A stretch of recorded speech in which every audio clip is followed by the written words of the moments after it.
day nekk candidat te moom mooy nekk le 5e président du Sénégal. Ah mais merci mais comme nous ma la ko waxee war ci coulisses yi man suivre ma conférence citoyenne boobu. Donc du ma si mën a sori trop. Mais j'imagine que ñooñu ngay wax noonu ñëpp ñoom muy Malick Ndiaye ak Ngouda ñu jege président Ousmane Sonko la peut-être ñoom am nañu information yu leen di permettre ñoom ñu mun a wax quelle est la situation. Mais ñun si sama côté surtout n'ayant pas suivre mon conférence bi ba mënuma si sori. Voilà. am na solo mënoo cee sori gannaaw ba nga xamante ne wax nga ko suivre conférence bi mais actualité bi yaa ngi koy topp muy mbiri Ousmane Sonko. lan ngay jàngatee situation bi nga xamante ne mu ngi koy dund saa si tembe en tant que un politicien. Ok, en tant que politicien, en tant que politicien, mais sur le plan purement humain, je pense que bépp Sénégalais bu nekk si ay tolof ñu dañ koy ñaanal mu génn si. Mais lu nu mun a wax mooy que ni at nu mbir yi munti demee dañ ko war a terminer par de bonnes décisions de justice. En fait su amee décision de justice boo xam ne dafa dal si citoyen mu nekk sénégalais d'abord citoyen sénégalais. Nekk politicien ou bien bañ a nekk politicien nit ñi lu ñuy xaar mooy que la personne accepte d'abord la décision de justice mais surtout que la décision de justice aussi soit juste. Cela veut dire quoi? Cela veut dire qu'il y a deux choses yu ñu war a veiller que la décision de justice d'abord comme on l'appelle une décision de justice aussi supposée être juste et que la personne aussi puisse accepter probablement la décision si elle est juste. Mais bon, toujours est-il que loolu c'est un avis de principe et c'est un avis aussi personnel. Mais dans tous les cas de figure ñi nga xam ne décision bi ñoom la concerné directement ñoom ils ont plus d'éléments pour mun xam ban taxawaay la ñuy taxawee. Mais at nu munti demee politique du animosité dañuy jàpp ni politique c'est pour proposer ay xalaat ay idées lu jëmale citoyens yi kanam lu jëmale cité bi kanam. Donc pour ñun politique mën na éviter yenn situation yu ñuy vivre au Sénégal actuellement. Mais lu ñu jaaxal ci kàddu yi nga xamante ne El Malick Ndiaye yëkkati na ko ki nga xamante ne mooy Ngouda Mboup dafa ñëwaat defaat la confirmation nee na Ousmane Sonko de gré ou de force il sera candidat à la prochaine présidentielle de 2024 te lu ñu jaaxal ci mbir bi nee nañ Ousmane Sonko il n'est pas éligible. Ah, en tout cas, bon, ñi ngay tudd ñëpp en général c'est des proches disons du président Ousmane Sonko, c'est des membres du PASTEF. Ñoom ils ont une grille de lecture qui ne peut pas être la mienne. Man mënuma wax ndax président Ousmane Sonko dina nekk candidat wala du nekk candidat. Voilà, mais ñoom peut-être ñoom mën nañ ko wax. Man lu ma mën a wax mooy que at lu mënti xew tamit il faudrait pas que la justice soit lésée. Quand je dis la justice soit lésée, moi, il faudrait que la justice puisse rendre une justice juste, pas simplement pour éliminer probablement un candidat. Donc, alors je pense que nous aussi andré, mais bon, il faudrait que dans tous les cas de figure, si on est dans une situation juridique, qu'on puisse rendre une vraie décision de justice.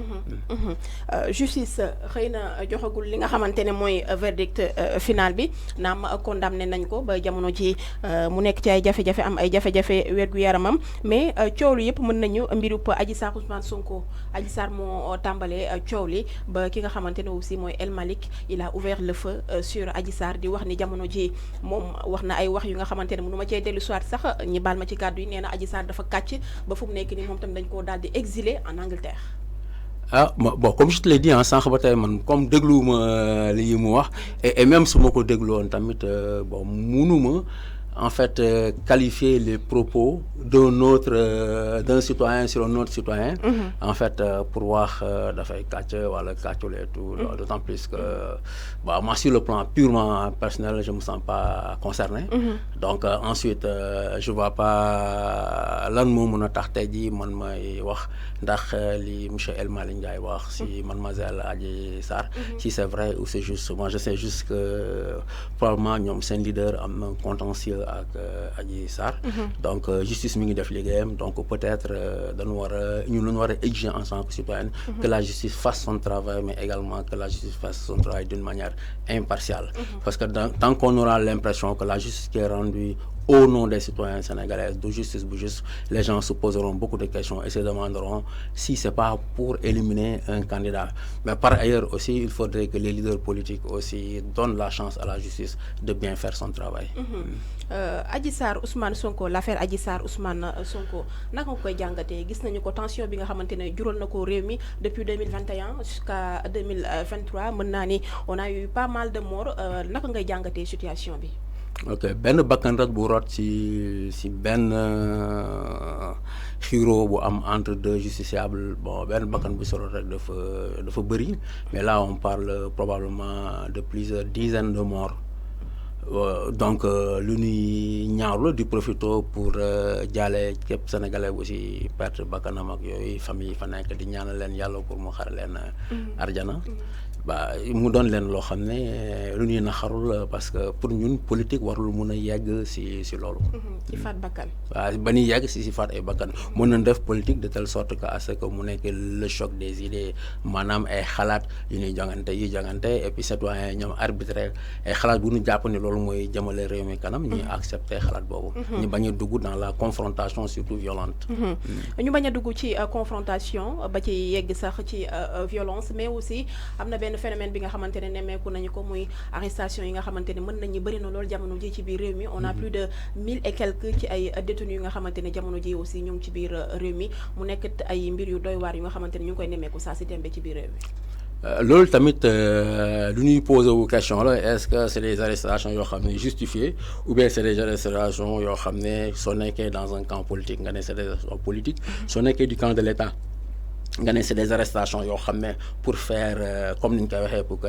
force reste à la loi mais man en tant que citoyen lépp lu may demander quelle que soit la position que l'État prendrait par ailleurs il faudrait savoir que ce sont des Sénégalais la ñu jàpp donc ces Sénégalais ont droit à une justice et faire en sorte par exemple si les jàpp bi c'est justifié ñu jàpp leen mais su les jàpp yi c'est pas justifié ñu libérer leen ñoom ñu dem seen kër. Vous faites partie de l'opposition mën naa ne acte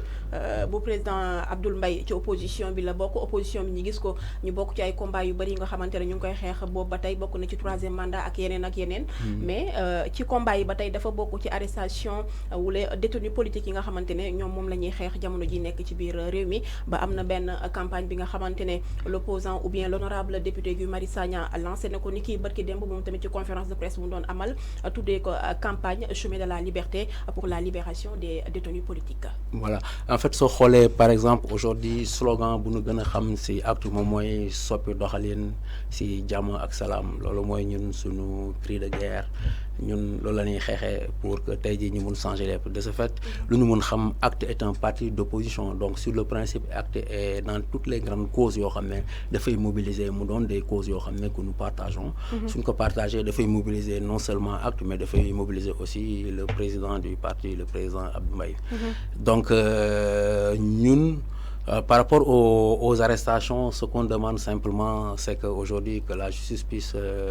se faire et que s'il y a des Sénégalais qui ont arrêté de manière arbitraire, ñun lu ñuy demander mooy ñu bàyyi leen mais ñëpp tam mënuñ comprendre que s'il y a des Sénégalais yoo xam ne leen jàppee dafa tegu si yoon ñu bàyyi yoon mu def liggéeyam ñun loolu la ñuy demander donc de prime abord on est solidaire des populations sénégalaises su leen tooñee mais étant un parti politique boo xam ne dafay éveiller les consciences dañuy attirer autant l'attention des citoyens autant l'attention des politiques autant l'attention du gouvernement sur le fait de rendre toujours une bonne décision de justice dans l'intérêt des Sénégalais loolu la ñuy ñaan ngeen di ñaan mais la majeure partie des Sénégalais ñoom lu ñu gis maanaam beneen gisandi beneen xalaat la ñu am ci li nga xamante ne moom ngay wax mais ñoom lu ñu gis mooy justice à deux vitesses bi nga xamante ne 2 poids 2 mesures bi nga xamante ne moom la ñu nemmeeku maanaam ku ma am ndey ak ku ma amul ndey bi nga xamante ne moom la ñu nemmeeku du côté de la justice. Effectivement, je pense que ces années quand même la justice a été vraiment interpellée et au cœur du débat politique loolu moo tax ñun ci biir programme acte la réforme lu ñuy wax réforme de la justice dafa nekk benn pàcc boo xam ne bu am importance parce que am na lu citoyen di njort am na